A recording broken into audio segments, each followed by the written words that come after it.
In a quiet, picturesque town nestled at the edge of a dense forest, a dark legend loomed. Locals whispered of a shadowy figure that roamed the woods at night, a malevolent presence that had tormented the town for generations.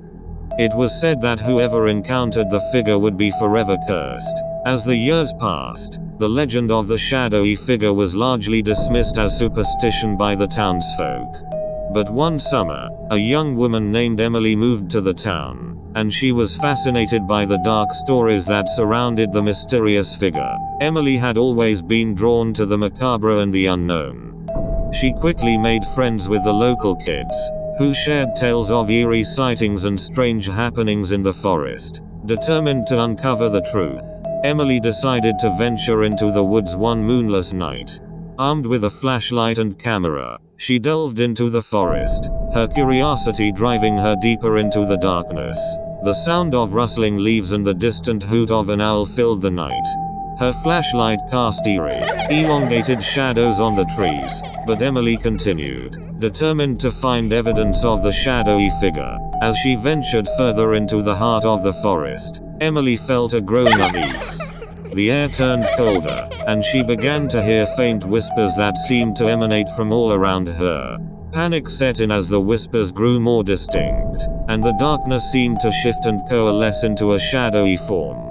A figure, cloaked in darkness, stood before her. It was like a living silhouette, its eyes pools of inky blackness that bore into her soul. The figure emanated an aura of malevolence, and Emily realized that she had come face to face with the legendary shadowy figure.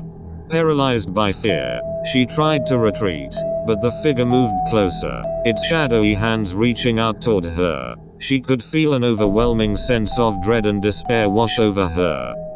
As the figure loomed over her, it whispered, "You should not have come." With a chilling touch, the figure marked Emily with a cryptic symbol on her arm. The moment it made contact, a searing pain shot through her, and the forest seemed to come alive with haunting whispers. Emily, terrified and shaken, stumbled back, leaving the forest behind. She returned to the town, her arm bearing the ominous mark. The locals, upon seeing the symbol, grew silent and exchanged knowing glances. It was then that Emily learned the terrible truth. The shadowy figure marked her as its own, binding her to the forest and cursing her with the knowledge of the unspeakable horrors it had witnessed. She had become a living legend, a harbinger of doom, forever tied to the malevolent presence of the shadowy figure. From that day forward, Emily's life was plagued by eerie occurrences and a growing obsession with the dark figure. She couldn't escape the curse, and the legend lived on, a chilling reminder that some secrets of the night were better left undisturbed.